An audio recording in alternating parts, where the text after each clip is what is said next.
Hello everyone, the 316 LEGO Maniac 316 here. I'm back with another Power Rangers Lightning Collection review, and this time it is of the Wave 7 Dino Thunder Red Ranger, originally retailed for $19.99 USD. This figure was the first figure I ever bought. Well, not this specific Red Ranger, but this was the first figure I bought. Um, Interestingly enough, I did contact Hasbro because the quality control on my original Red Ranger figure was so bad.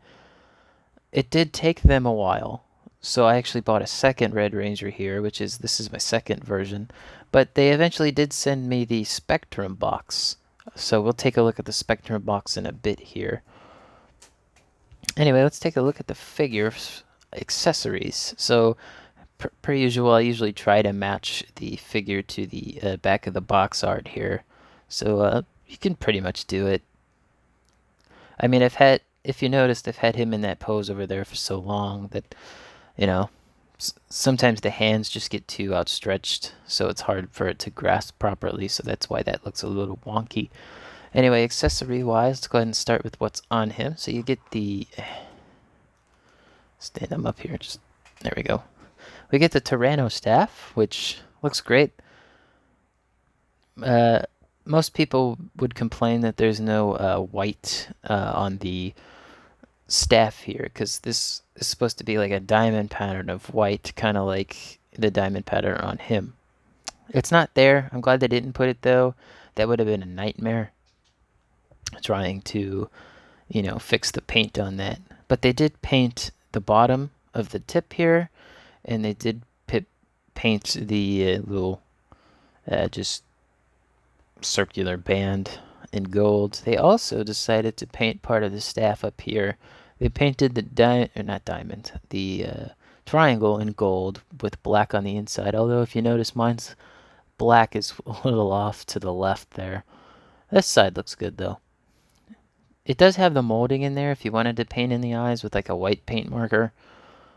But otherwise, I'm probably just going to leave it like this. Alright, next up. Gotta be careful with this because paint chipping. As you can see on the, if it'll focus. There we go. You can see a tiny little bit of chipping starting to form there. I usually don't put this in his hands. It also comes with this awesome effect piece. This is one of my favorite effect pieces so far. It's only come with this figure as far as I know. Still very nice effect piece. My only complaint with this, though, is also paint chipping, because if you look, yeah, that's not nice looking. That's all the lighter blue from the sword here.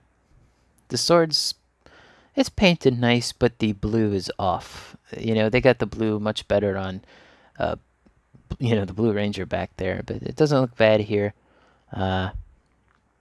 Interestingly enough, they did paint the little bits of gold on the end here, which surprised me when I first got this figure. Overall, very nice, saber, sword. Alright, you also get the blaster form of it. It looks good. Mine has a bit of flashing at the top, though, so it's not particularly great. And yes, he can hold all of the accessories. I just don't like having him hold it because of paint chipping. And I think this one's good because I never actually put it in there. But he's also got the holster on the side here, which you can slot into place. But again, don't want it to get paint chipped. Last few accessories here, he comes with two holding hands, although they're like this. And then there's this hand, which is a little bit more open. Like the fingers are more spread out and not connected. And it's a lot easier to put, this in there. Good thing to note, though, unlike blue back there, these are painted white on the top of the glove, back of the glove. Anyway, so those are painted, which is good. You also have a more open hand that has a bit of two fingers closed.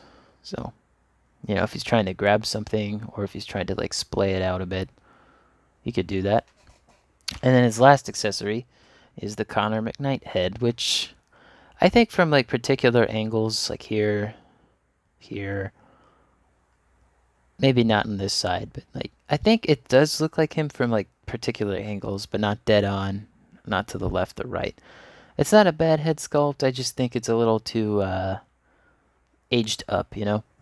Nothing wrong with that. It's just they're supposed to be based on the show, not what the actors look like now. If you want to see some really excellent head sculpts, wait till I review him right there. Now we get on to the figure. Let me go ahead and just fix his articulation here. I won't be looking at the articulation, but since I've looked at it so many times now. But yeah, basically, just your regular Lightning Collection figure. They did make a few new molds, which I'll go ahead and highlight. You got the Morpher here, which is red and smaller than blue back there, which is fine. It's just strange that they made his white back there and his red. Not entirely sure why that is. But what's really nice about this figure is they got the white diamond pattern all on him. It really works. It looks great, especially in person. It's really nice.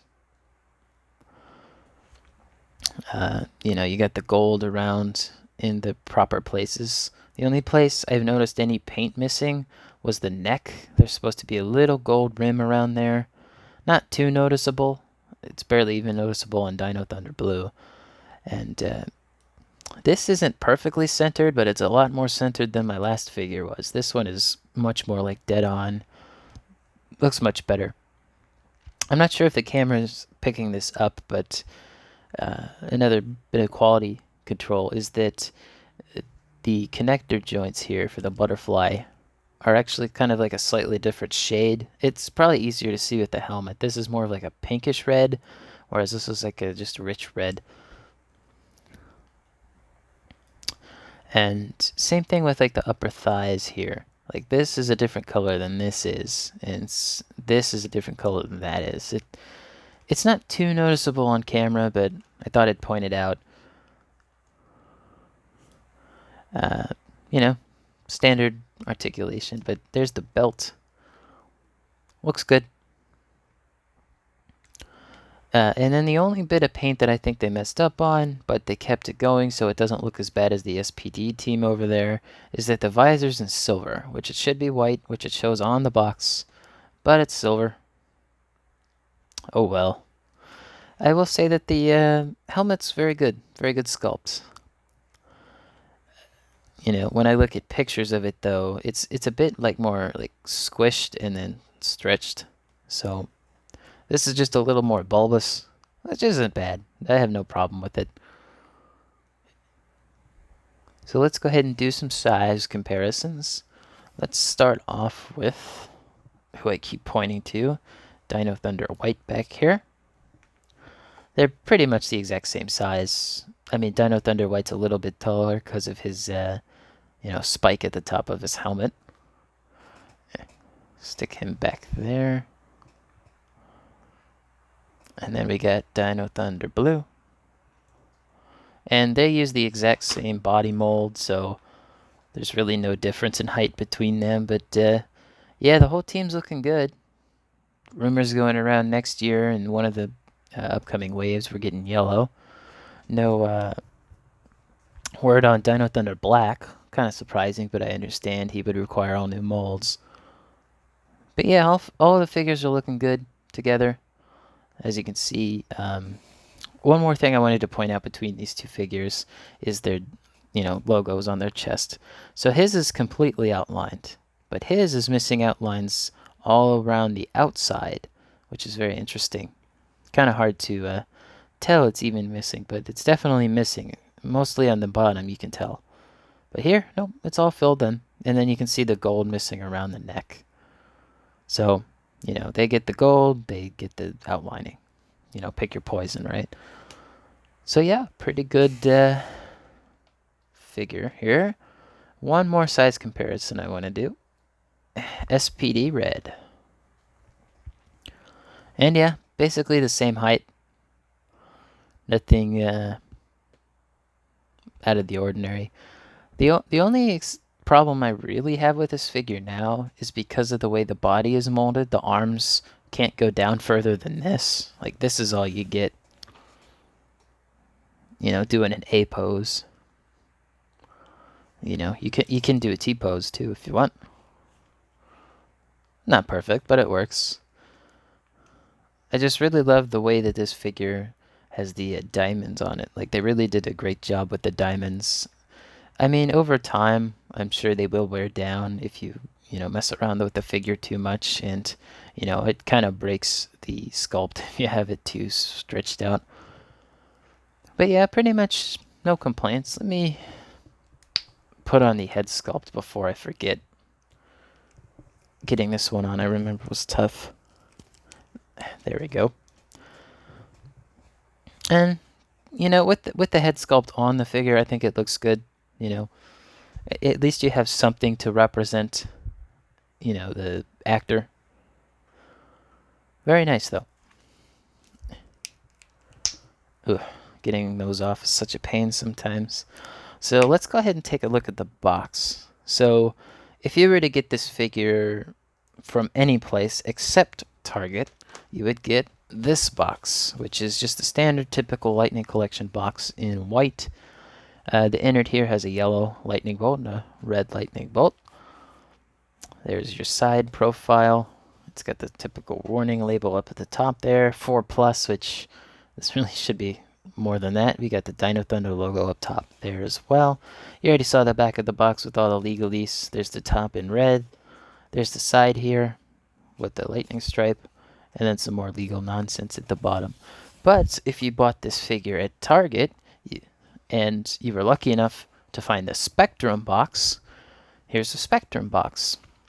So they did the Spectrum boxes for a limited number of figures last year at the end of 2020. Got a little scuff I just noticed there. There we go. Probably just extra plastic.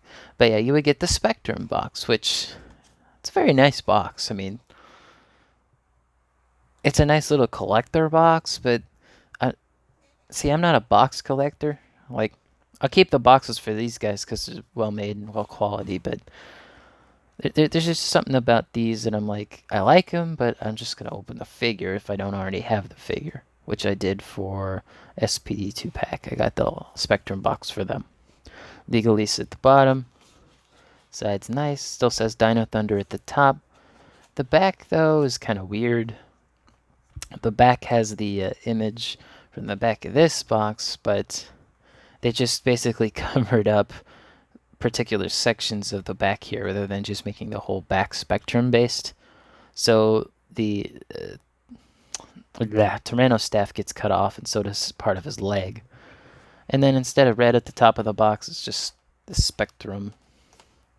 And then there's the last side of the box.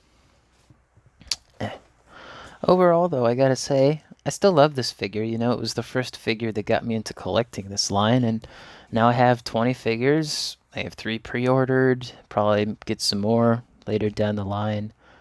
I'll be reviewing, the rest of the figures that I haven't on my table, just to get some videos out for you guys, so you have something to watch. But yeah, thanks for watching, guys. I will be doing more Lightning Collection reviews like I just said, so stay tuned for those. Thanks for watching, and peace.